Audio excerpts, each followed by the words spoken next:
Your LinkedIn feed can give you daily insights from your professional community. It cannot keep you updated on the daily office gossip. Oh my gosh, no way. It can help you stay informed on the latest news and trends in your industry. It cannot stop your boss from trying to start a new office trend. Who's ready for Flip-Flop Fridays? And while we can't stop all of the office jargon, Does this fight with our collaborative lattice work metric? LinkedIn can start taking your career to new heights. LinkedIn is the network that works for you. Zootopia 2 has come home to Disney+. Let's go! Get ready for a new case. We're gonna crack this case and prove we're the greatest partners of all time! New friends. You are... Gary the Snake. And your last name? The Snake. Dream team. And new habitats. Zootopia has a secret reptile population. You can watch the record-breaking phenomenon at home. You're clearly working at. Zootopia 2, now available on Disney+, rated PG.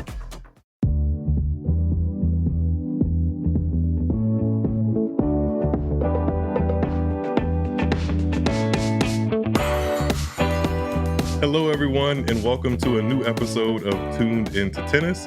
I'm your host, Myles David, and I'm glad you stopped by on the podcast. We're going to have some colorful tennis conversation like we normally do.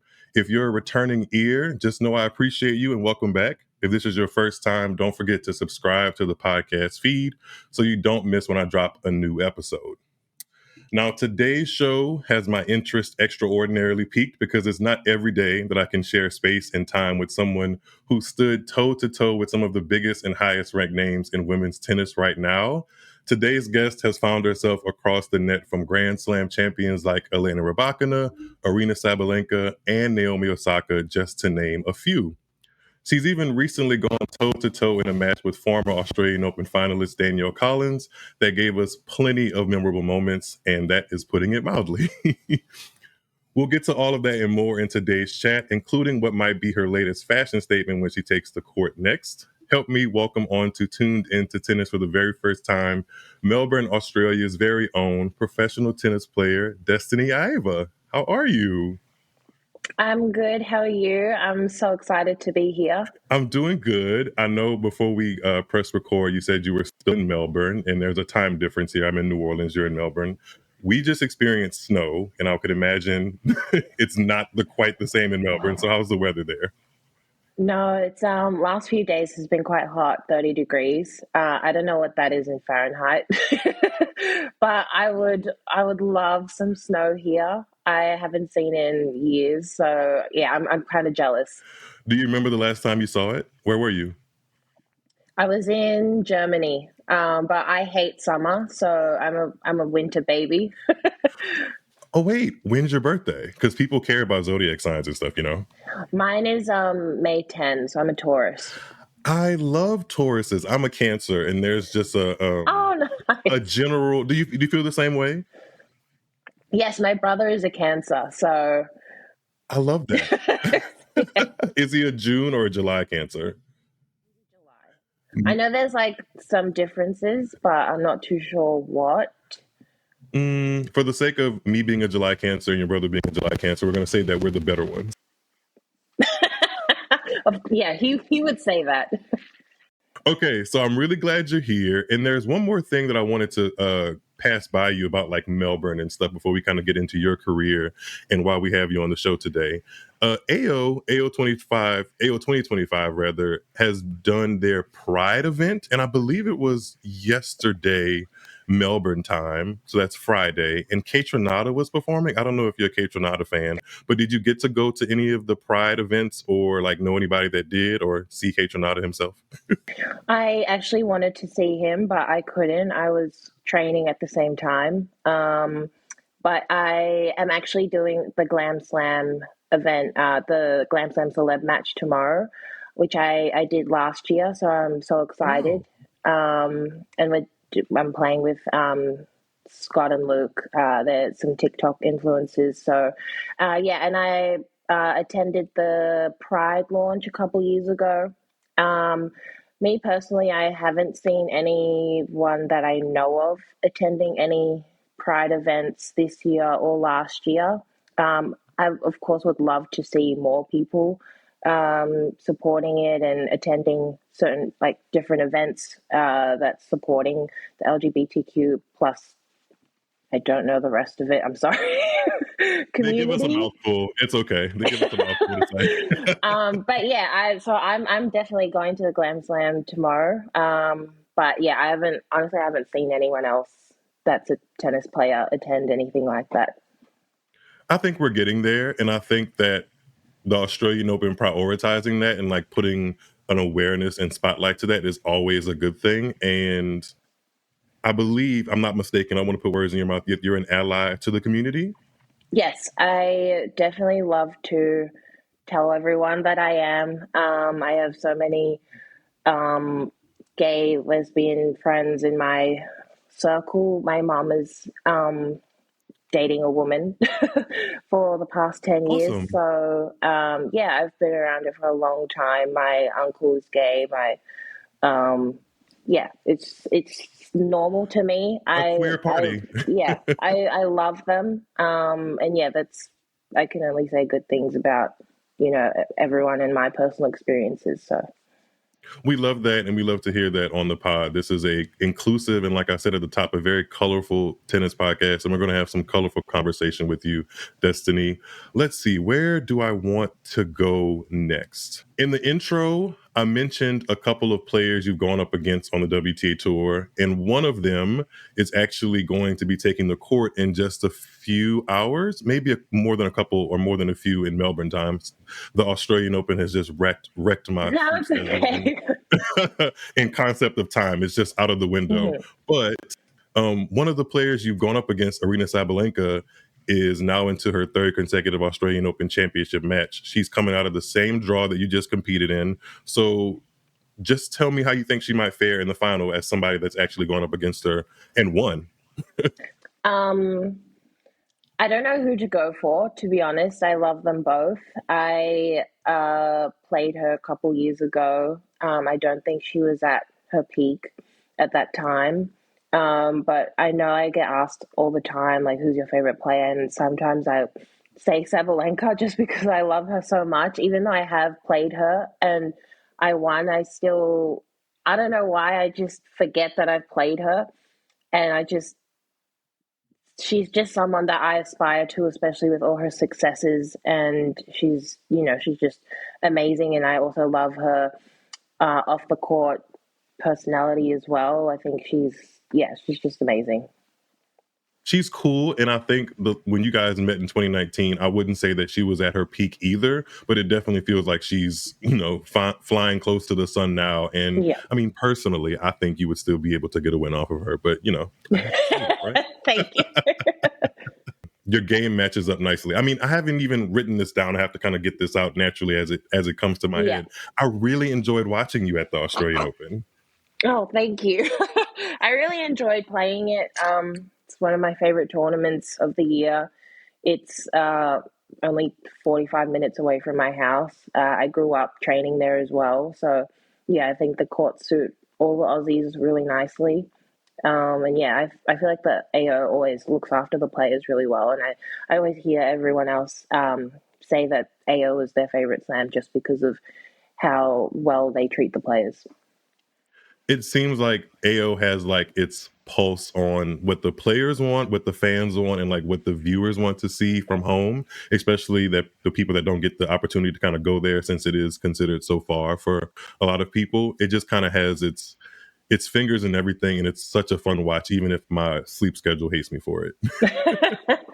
Yeah, there's so many people from around the world always coming to AO, and it's just so crazy to know that someone from, I don't know, London has flown over just to watch this Grand Slam. It's insane. But people do come from here to go to US Open and Wembley and French Open as well. So it's always a really great experience for people who don't even watch tennis as well.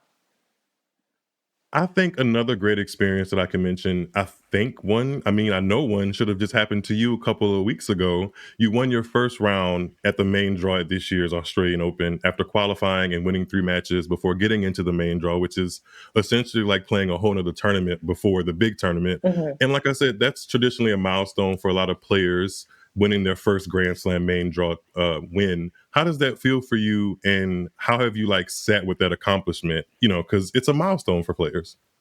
Yeah, it was something that I have always wanted to happen, especially at AO. I did it in the US Open, and that was, I can't really put it into words, but doing it here as well, 2 slams in a row, it was kind of a relief as well, especially after, receiving major wildcards here before and not putting them to use. So yeah, I don't know if I've processed it properly. Maybe because I thought I would have done it a lot earlier than I have, but everyone's on their own journey. It may have took me a little longer than others, but yeah, I was just really glad to have won that match, and I don't really have to see articles saying now I'm never going to win a first round at the AO ever again. We don't read those. Yeah. We don't read those. They're probably some old crotchety man that just wants to write something. That's all. Exactly. Actually, still keeping in line with that, one of the big hot topics that came out of the 2 weeks in Australia was your second round match against Danielle Collins and the crowd engagement that ended up just going viral. And if you've seen a lot of the viral clips from the AO, you've definitely seen Collins walking up to the net while the crowd is mostly booing her, and she's getting ready to shake your hand. So tell me what was actually going through your mind in that moment, if you could even conceptualize, taking a defeat, played a great match, and then all of that happening on the other side of the court. Yeah, that match. Honestly, I was just trying to walk off the court as fast as I can and collect my AO towels and leave. I just kept looking back and just seeing her interact with the crowd. I was trying not to laugh. I didn't really want to get in trouble and show her any support that I love her. I think she's really nice. She said some really nice things to me at the net. She messaged me after as well the next day. But yeah, I understand her frustration with competing in a crowd that's mostly going for someone else, and the heckling and people, saying bad things just before she's serving. I did hear that she had, during the match, I thought she did have quite a lot of support as well. There was like a group of guys behind me every single point I lost, just screaming, and they actually were Australian as well. So I was like, wow, guys, like, if I could go up there. Home support, really. I need that. But yeah, during the match, I thought it was not even, but I thought she did have support. Obviously, she is hearing different things during the match. But yeah, my thoughts after we shook hands, I was just like, I need to leave the court before I start laughing because this is insane. And yeah. Well, I take it by your laughs that it didn't offend you, or It's not something. Do you think that tennis needs to see a little bit more of that, of like the players giving it to the crowd that just maybe a little bit on the extra heckle side that day? Yeah, I fully support, crowds coming out screaming whatever they want, just in a respectful way. I feel like a lot of people forget that this is our job and we're only trying our best. Some maybe not, but but yeah, we're just trying to do our best. And I feel like they should maybe sometimes put themselves in our position if they're trying to, play on the world's biggest stage and someone behind them is telling them like, please double fault, or you're a really bad player, stuff like that. It's really hard to deal with. And yeah, in the moment we can blow up and I feel like it is justified. But yeah, her actions didn't offend me at all. I was mostly just laughing at it. She's a character, but I'm glad that she was able to kind of make that moment more about her. Your cat, is that your cat? Yes. Your cat wants to have a moment, and we enjoy pet moments. What's your cat's name? Her name is Boo. I named her after the girl on Monsters Inc. I feel very far removed and old all of a sudden because I'm like, when did the last time I watched Monsters Inc? Terrible moment. But Boo is adorable. Oh, what kind of cat is she? For the pet lovers and cat She's lovers. a British Shorthair. I have 2 British Shorthairs and 1 Scottish Fold. Does that make you a cat lady? Yes. But a proud cat lady. Yes. Yes. I do not want kids. I just want cats. Well, they are my kids. They take just the same amount of work and care and affection, Yes, don't they? just less expensive. Yeah, and they don't talk back. No. Well, speaking of talking, actually, this segues perfectly into my next thing I want to talk to you about. There was a lot of talk in the press about what you were actually wearing on the court, and it tugged at my WTA of the past heartstrings because you were down under in Melbourne, becoming a hot topic and rocking the iconic dresses of some of the top WTA players of the past, like Ana Ivanovic and Maria Sharapova. It definitely worked its way into headlines. Can you tell the listeners who might not know like the why behind those looks? How did you get them and why you chose them, and how did it all become like a stir and being talked about? Okay, so a couple months before AO, I went on eBay and I just wanted to find some vintage dresses that Serena, Maria, Anna, Wozniacki wore. I'm sure I'm missing a few, but yeah, I was looking on Pinterest actually at like tennis aesthetics. I don't know, I was bored. And yeah, I just wanted to find some of the old dresses that nobody was wearing anymore. I didn't really think anyone was still wearing them during their matches, so I wanted to try find some to buy and wear them. I wasn't sure if I was wanting to wear them for AO or just like a ITF tournament, but I didn't really intend for it to be picked up and blow up as much as it did. It was more just like my love of vintage fashion. So yeah, I just bought them. I bought a couple, and then I had nothing to wear for AO because I'm not sponsored. So I was just, as you do, picking my outfits like the day before my match. I was like showing my partner. I was like, "Oh, how do you think this looks? What color should I wear?" And he's like helping me pick out the dresses. So I went with the Maria Sharapova one, the pink one. Mm-hmm. And then yeah, Ben Rothenberg tweeted about it, and I was like, "Oh, someone recognized the dress. That's cool." So yeah, that's pretty much how it came about. Everyone asks me like, did I do that on purpose? Did I intend for it to, was it a marketing strategy or stuff like that? And I was like, absolutely not. I'm I'm really bad with social media, so I don't even know what to post that will make me go viral. But yeah, I think it was just lucky, I guess, that people actually care about vintage fashion. I think you're actually brilliant on social media, at least the Twitter profile that I see. I do. There's an air of genuine flow of thoughts that just kind of make its way to your timeline, and it reminds me of like old school Twitter, not Elon Musk's Twitter. It's fun. I just have these intrusive thoughts, and I'm like, I need to put these somewhere because surely someone else will have the same thought that I'm thinking, or I don't know. So I just started tweeting my thoughts, and after the matches as well. So now I'm just running with it. Do you know which one stuck out for me? Do you know which one? No, which one? It was the one that made me immediately press follow. It was you talking about like the difference between rackets that regular people can pick up from like the stores and like pro stock rackets. And you said you had to put your whole badussi into the stroke or into the forehand. But it's so true. I felt seen. It's so true though. I was hitting with this girl who had a pro style racket and she's like tiny. And I was like, I'm twice your size. How are you hitting the ball harder than me? And then I saw a racket. I was like, okay. I'm like literally like throwing myself into everything. And she's just like, So for people at home that don't know, do you have to put more effort into like a pro stock racket or a commercial-ish racket?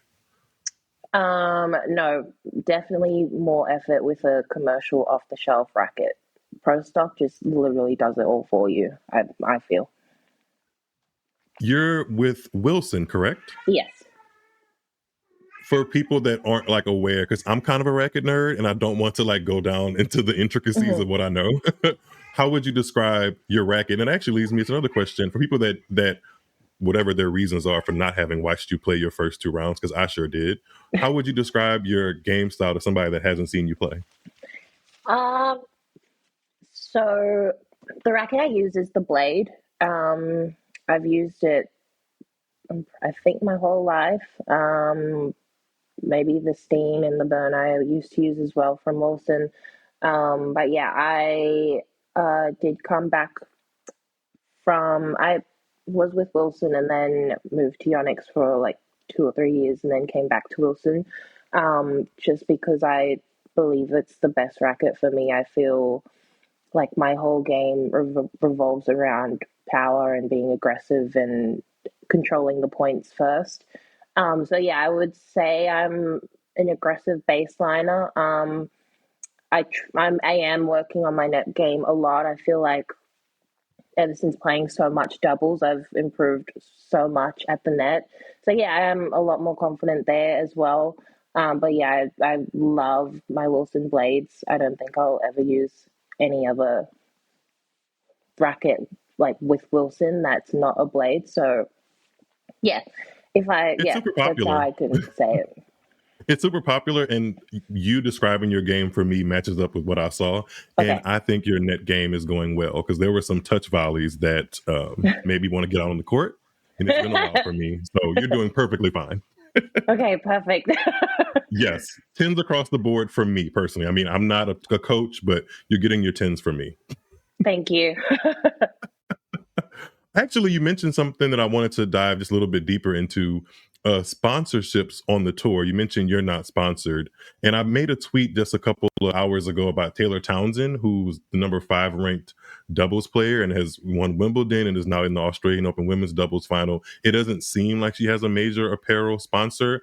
I'm like 85% sure that she doesn't. Some people have even said that she herself has said she doesn't want one. But how does that work for like the average person on tour?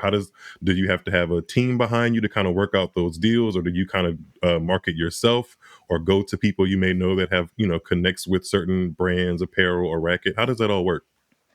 So I believe the managers are supposed to help you with getting brand deals and sponsorships. Some do their jobs better than others. Some, yeah. But I feel like sponsors and brands this generation really care about a certain look of player. I know Taylor Townsend is an amazing player, not just doubles but singles as well. And she certainly does deserve a sponsorship, but a lot of brands these days are looking for a cookie cut kind of player. Like I know for me it's been very hard because I guess because from my understanding and from what I feel personally, it's because I'm not white, blonde, blue-eyed. I'm not, a robot. But I feel like some people are lucky and they find brands that, do really like authenticity and people being themselves. So yeah, I don't know. I've personally always struggled with finding sponsorships. I've just signed on to new management, and I'm really confident that I can, finally get some brand deals going and some support. So yeah, I really do hope Taylor Townsend and people like her, especially athletes, find the support that they need. I know it's lacking a lot, and I hope brands don't just, follow a certain type of person that they want to support. That makes a lot of sense, and sometimes for the wrong reasons, because that's how I would describe it, even like outside looking in. That's how I would describe the what it seems like players go through, especially players that aren't white, blonde eyes, and kind of like the typical tennis player. But I mean, if you were to walk around where I come from in Louisiana, you would blend in a lot more than the people that are like, you know, the status quo of the tour or whatnot. And that's why another reason why it was easy for me to kind of follow you and watch you play, because that representation means a lot, not only for me, but for a lot of people that look like you and I, are closer to you and I. Like, you're a person of color and you have Samoan heritage. Is that correct? Yes. I am not sure, so I don't want to put my whole entire 14 size foot in my mouth. How would you describe that heritage to somebody that isn't really familiar? Because not unfortunately, I shouldn't preface that. I'm just Black. My parents are Black. My grandparents are Black. We were in America. So like, I feel like that colors, no pun intended, a little bit of what I know from other cultures. So tell people and me, what about the Samoan culture? What is it all about? I would say the first word that comes to mind is family. A lot of Samoans have massive families, and they're all very loyal to each other, look after each other as well, and it's a very close-knit kind of culture. I didn't really grow up with a massive family because my parents did move from New Zealand to Australia. My extended family all lives in New Zealand, or Samoa, or my mom's father is actually from America. My mom was born in American Samoa. I grew up very, not secluded, but just within my tight knit family. It was just me and my brother. I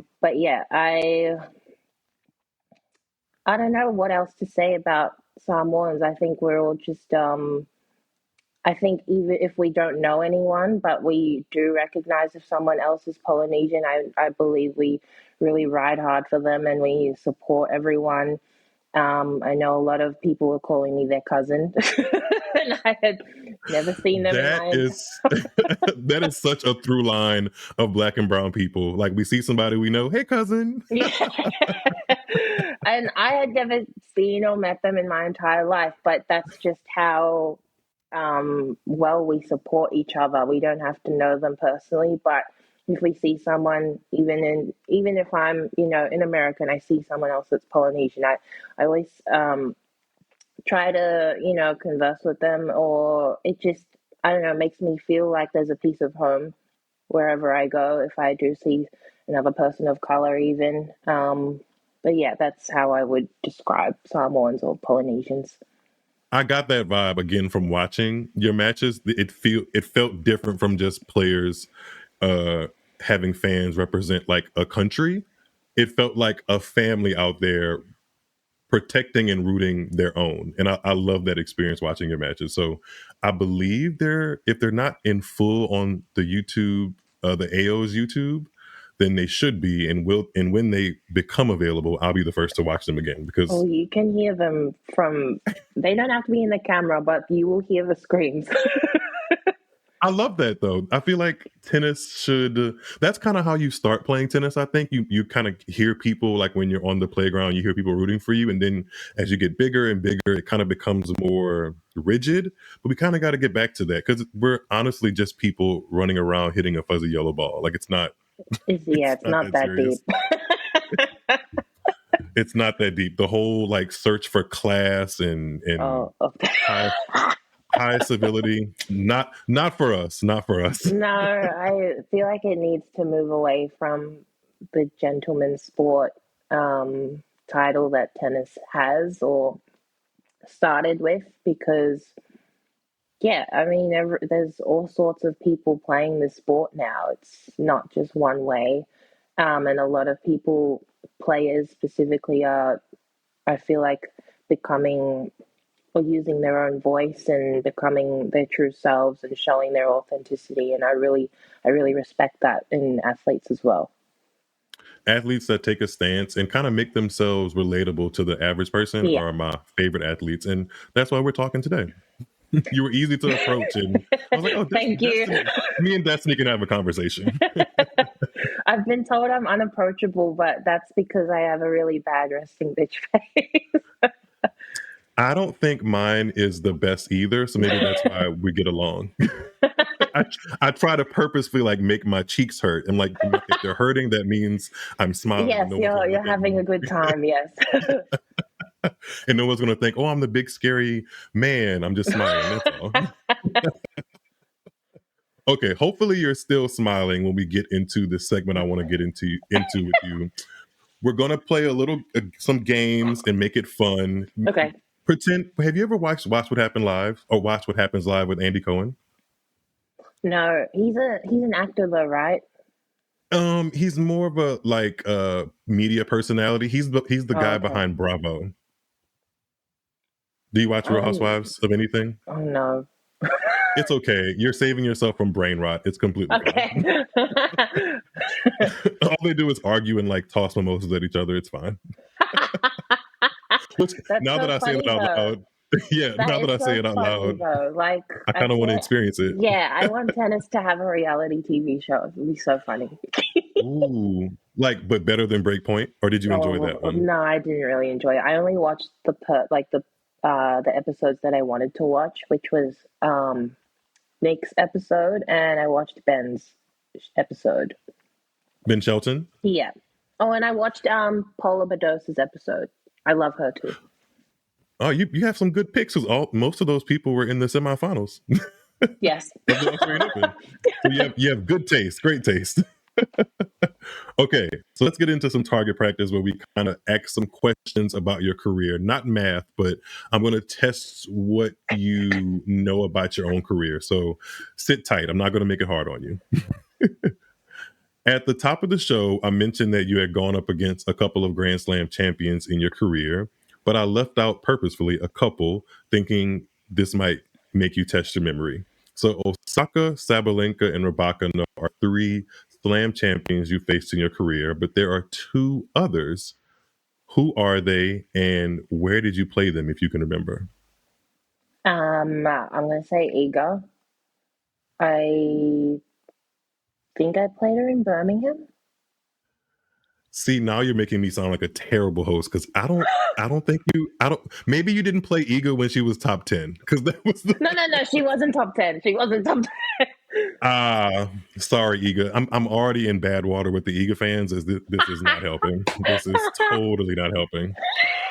But yes, you played Iga. Was it on grass? You said Birmingham? Yes, grass. Another one. A girl? Yeah, I'm pretty sure. Oh my gosh. I can give you a hint. Yes, so please.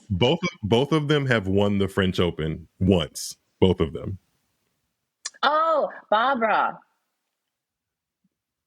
She wasn't on my list either. Oh, brother.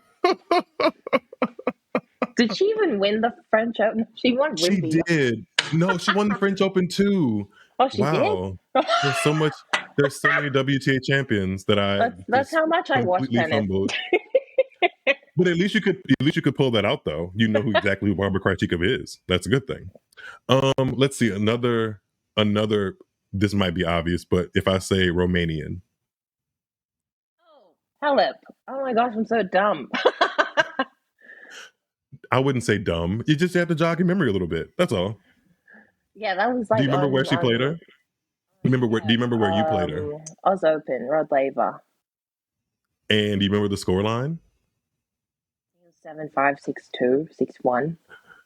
That's 7-6. pretty good. 7-6. That's darn good. Do you feel like you were was that one of those days you were putting your Badissi into the shot?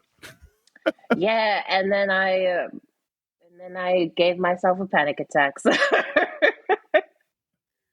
maybe don't put your Badissi into everything you do. You have to be cautious and pick your moments. Yeah, I was up 5-2, and I was like, "Wait, why am I winning?" Because you're a darn good tennis player, and it's going to happen again for you on Rod Laver. Speaking that into existence. Yes. The other player was actually Svetlana Kuznetsova, who also won the French Open. Oh, that's right. In Brisbane, in the Brisbane International. I played Bethany You've as enjoyed well. Brisbane. I was going to get to that. That you beat me. That was one of my questions. It's okay because I can just use it now. She wasn't. I was going to say you've had a really good knack of playing Grand Slam champions, but not only in singles, because outside of Bethany Maddox Sands, you've also played another Grand Slam champion in doubles. Do you remember who that person might be, or the person in my head? Because maybe I didn't write all of them down. I played her in doubles. Was it? You played her in singles, but she's a doubles Grand Slam Oh, in champion. singles. Was this recent? No, but it was Brisbane. Oh, so it wasn't Bethany. One is Bethany, so you already took her out of the equation. There's another one. I'll give you a hint. French player. Speaks 25 languages. Kiki. Yes. Kikli Mladenovic. That speaks 25 languages. Or something, according to Garbina Muguruza. Yes. Do you remember that match? I do. That was a really tough match, but for some reason I performed well in Brizzy, even though I hate it there. It's just why do you hate hot. Brizzy? It's so Why hot. do you hate Brisbane? I hate the sun. I just love cold darkness. Sounds like Seattle might want to make a visit. But yeah, that was a tough match. But yeah, I think that was the last qualifying match or first round. I can't really remember. But yeah, I do remember that match. My research tells me it was first round. Okay. So I mean, it seems to me, based off what I've researched, that Australia is a good hunting ground for you. Yes, I just love playing at home. But that's a good thing. I feel like there are some players who don't even get to experience that on tour, you know? Like, you know, they might have 250 or not even a quote unquote elite event. So the fact that is something you can look forward to at the top of the year / end of the year with scheduling, I think that's really, really cool. Yeah. I think I'm just so lucky to be from a Grand Slam nation. So we do get to have those warm-up tournaments before AO, and then we have a couple ITF events after. But yeah, I would love to have some more, maybe throughout the middle of the year, so I don't have to travel. But that's not possible, I guess. So yeah, I'll just have to suck it up and play at the end of the year here and the beginning as well. I mean, for somebody like me, Australia sounds like a haven right now. So I would go there in a second and play all the tennis tournaments that I could. So good on you. Wait, speaking of travel, what are your plans coming up for the next couple of months as the season goes from here, there, and everywhere? Yeah, so I'm gonna head off to Europe middle of Feb, and then do a hard court swing there, and then come home just before the clay season, spend my birthday at home, and then head off to French Open, do the clay, and then grass swing, and then yeah, that'll lead into the US hard court and Asia as well, and then back around we go. Are you one of those people, because it seems so easy to look up players' rankings on my phone? Do you have the same access to that, and do you make yourself aware of your rankings and stuff like that? Yeah, so I check maybe once a month. I try not to, because I can just get into this comparison thing and see everyone else doing better than I am. It's a negative thing for me. So I try not to look at it too much. I try to focus more on winning matches and paying the bills, to be honest. So yeah, I feel like the ranking will come. It's not something that I should stress about, because everyone's different though. I know people who check it every single day. But yeah, for me it's not a good thing. Yeah, that sounds a little excessive, because you do, I would imagine you would get yourself in a comparative state of mind and kind of look at yourself as a number as opposed to an actual human being going through the process, you know? And then you detach yourself from the big moments, like the big moment you had at Melbourne. It may not hit the same if you're always worried about the number next to your name instead of the experience, which is a really dope one, which is to say that you're a professional tennis player, which is everybody can't say that, you know? Yeah, and that's something I also forget, especially when people are talking to me. They're like, "Oh, what do you do for work?" And I'm like, "I play tennis." And then I just like get kind of scared to like get into that whole conversation. And, oh my God, that's so cool. And then because I live it every day, I'm like, no, not really. Like, but in the grand scheme of things and looking back, it is actually a really cool job. And it does give negative experiences, but mostly positive, and that's something that I always need to remind myself of. I am going to remind myself to circle back there, but I just wanted to finish something from our target practice segment because I think this might make your brain churn even more. And if it makes it hurt, I apologize. So oh wait, where'd it go? In your first round match, you went up against Greet Menon, and this is the first round of the main draw, and you beat her in a dramatic 3-set match. Greet Menon had another brush with greatness outside of you when she went up against a recent Grand Slam champion in the final round of qualifying at the 2019 Wimbledon Championship. So I'm trying to see if you maybe remember that because I had to look this up. So if you get it wrong, it's completely okay. The question is, who did Greet Menon lose to in the final round of qualifying that year? It was the year, did you say 2019? Yes, 2019. And it's a recent Grand Slam champion that she lost to. Wow. Was it Emma? No, but right slam. So a British girl. No, right slam because Emma Raducanu won the U.S. Open, as did this player.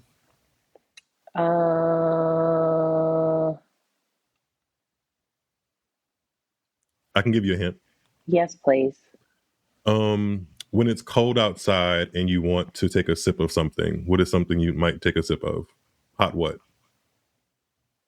Oh, Coco. There you go. Chloe's in 2019. That was the year that she had her breakout. She was given a wild card into qualies in 2019. And I was just looking through it to kind of see, it's always amazing how tennis players' paths cross. Like, I mean, you probably had no idea that Greet Menon experienced that, but then you beat her and Coco is kind of intertwined into Greet Menon's career. Mm-hmm. It's fascinating when I get into the weeds of that stuff. But yeah, Coco beat her and now she's a Grand Slam champion. So apparently there's something good that comes with beating Greet Menon. And now you have that. Come on, give me a slam. Which one would you want if you could take one? I'll take Wimby. Wemby. Is that because grass is your favorite or another reason? Just because everyone says it's like the pinnacle of tennis, like Wimbledon, like class and grass. Class and grass. I don't know, like the trophy is gold. And it's a circle. Like I feel like it works equally as like a fruit display thing on your dining table. When and you can hold it. When I think of Wimbledon, I think of Serena and Venus. And Serena was my favorite player growing up. So I think maybe that's why, I don't know. Iconic. Not mad at that thought process at all. Not mad. There's a couple more questions I wanted to ask you before we get out of here, and they're going to be even more fun because who wants to end on a sour note? You mentioned traveling. What is one of the most interesting places that you've traveled to? Because I'm sure you've been, quite a few different places, especially comparative to my just, USA perspective. Interesting place. I would say, do you want to say interesting in a bad way? It could be whatever sticks out to you in the moment. We can roll with it. Okay, interesting in a bad way. I'm going to go with Korea. What stuck out about Korea that made it not so pleasurable? I just thought it was really hard to get around there because well, from my experience, not many people spoke English. Mm. You don't have to speak English, but I'm just saying. Yeah, I couldn't read anything. It was just so hard to get around, and I thought everyone was a bit mean, Mm. and they didn't really want to help foreigners. Which sure I understand. That's okay. um, so yeah, and like playing ITF events as well, you're not sent to the most lavish places as well, so it can get kind of rural where you play. So yeah, I think that was probably one of the tough ones that I've done. Is there one on the opposite end of that spectrum that like sticks with you because it was a positive experience? Yes, New York. When was the first time you went to the Big Apple? I was a teen. I was playing in the junior slam, so I must have been like 15 or something. 14 maybe. But yeah, I actually hated New York until last year. But I'm a big Gossip Girl fan, so I just loved New York last year. I love the food, the people, just the. I'm not a city girl, but I love New York City, so it's just very different to where I live. I can relate to that because I've been a couple times and I just get this very bright-eyed, big-eyed, like, oh my God, there's something going on around me, like at every single angle. So I get that. I Yeah, completely get that. yeah. You Is just feel like you're in is a gossip movie. in a movie like Sex in the City or something like that? Is Gossip Girl the show that's all about like finding who A was? That's Pretty Little Liars. Oh yikes! I've shown my age a couple different times on this on this podcast, and I had a great segue to it because you mentioning New York made me think about something, and we hadn't even crossed paths yet, but I was thinking about you when this happened. You played Elena Rybakina in the first round of the U.S. Open in 2024, right? Yeah. She then withdrew from the very next match. Don't even. Walk me through what feelings may have come out because that was a competitive match you played against her, and then within 24 hours she had withdrawn from the tournament and like gave her next opponent a walkover. So have you ever experienced something like that, and how did you feel when that happened? I think I have experienced something like that, but it wasn't in a tournament that mattered. Like the Mm. US Open did. So yeah, I remember having set points in the second set against her and she pretty much aced me, but it was like wow. And then I lost and then saw she pulled out the next day and I was just like so upset. I was just saying like, oh, if only I had, jagged that second set, anything could have happened in the third. Why didn't she just pull out before? Like, darn it, Rybakina, Yeah, think about me for once. but like even before I played her, I loved watching her. I watched her Wimbledon final as well. So I have nothing but respect for her. Like obviously she was going through some hard times. I don't really know much about it, but yeah, obviously my feelings were about myself and what I could have done in that second round, maybe, and could have been a breakthrough, a really good week, but it still was a good week. I qualified. I got to play an amazing player, which is what I actually wanted. I wanted to play her or Sabalenka. So yeah, no, I mean, in the moment I was pissed off, but it happens. And I remember my partner showing me something that Taylor Fritz said. It was someone pulled out against. He won the match. No, he lost the match, and then that person pulled out the next round, and then Mm. he said something like he should have won the match or something if he didn't want that to happen. I can't really remember what exactly he said, but my partner said that to me, and yeah, I wholeheartedly agree. So she was just good, better than me on the day, and she can pull out if she wants to. I would have wanted that check, and Yeah. I would have I would have been totally rude, but I would have reminded her, like, hey, I could have used that money, Rebecca. Like, hey. I know. Such a lower ranked player. I need it. And she's doing perfectly fine, I think, and wishing her all the best while she goes through life on tour, which can be tough. Okay, this conversation has not been tough. It's actually been quite seamless and fun to chat with you, Destanee. But I'm actually going to put you in a little bit of a hot seat. And this is the first time I'm doing this on my podcast. It's a brand new segment that I'm going to be using when we have special guests, and it's called Down Break Point.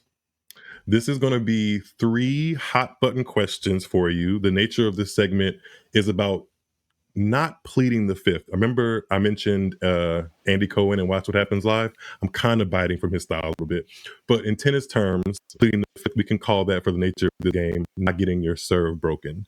I'll ask you 3 spicy questions about tour life, and you have the option of passing on one, only one. And if you pass on that one, you'll get broken. But, you know, sometimes getting broken in a set and in a match happens. So I can break back. It's okay. The choice is yours. Serve now or forever hold your peace. Are you ready? Oh my gosh. Yes. They're not hard. I promise you, they're not hard. They're just interesting. That's all. Okay. First one. In the ever demanding tennis tour season, a lot of practice happens week in and week out. So my question is, have you ever bailed on a practice session with a fellow player? And if so, what was your excuse? Yes, I have. And I don't specifically know who, because I've done it a lot of times.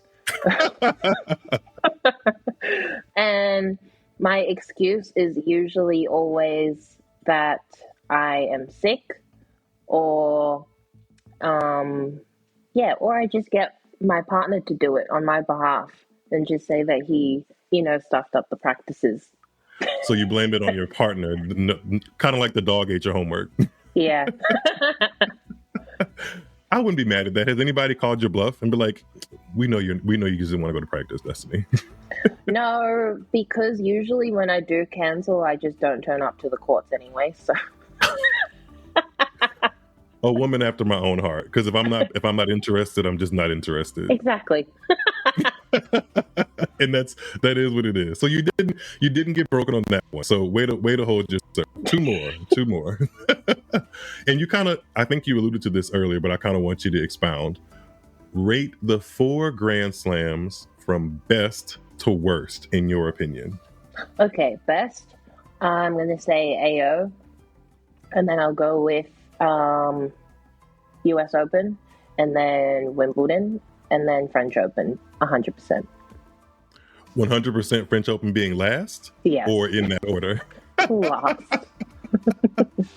Please tell the audience why, because I have my reasonings, but tell the audience why. So last year, my transport was at least 2 hours late to pick me up. I almost missed my match warm-up, and that just put me out for the entire day. I had to do my rolling and my mobility on the streets of Paris, and I got an email maybe like 10, 15 minutes just before I was meant to be picked up, saying that they'll be very late. And me being me, I need everything to happen perfectly on the day of my matches. I need my routine set. Nothing can go out of sorts. Otherwise, I'm the most insane person to deal with. So the person who was with me helping me that week was like really scared to talk to me, because I was just doing my foam rolling on the streets and everyone was like side-eyeing me, and everyone's always already like so mean in Paris anyways. And I'm just like, don't fucking look at me. So that put me out for my entire day. I lost the match, and so also I feel like they can get better at the food. The croissants are great. I love the croissants. I just feel like they don't really, I don't know. I feel like it's the complete opposite to Australian Open. And there's a lot of things that they can get better at. But I mean, give us more free towels, I guess. Free towels and make it easier for people to watch in the United States. That's for one, because it's not easy to watch. And it warms my heart. Sorry, French Open. Sorry, you're a prestigious tournament in your own right, but it warms my heart to hear somebody else. It warms my heart to hear somebody else kind of put them just beneath the.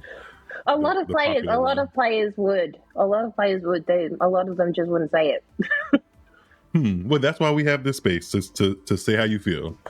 To say how you feel, and I'm totally here for it. Okay, last question. You haven't gotten broken yet, so you're turning down the aces. Is this like feedback or like this is payback for Rabakana hitting those aces on set point? If anyone wants to speak their mind, just ask me. I love that. Okay, I'm going to get you to speak your mind on this one because it's a spicy one. Which player on tour, past or present, has a game style or game that you really didn't rate that high or find entertaining?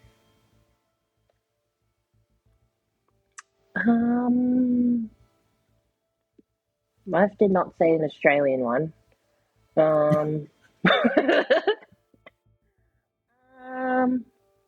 Someone that I didn't find entertaining.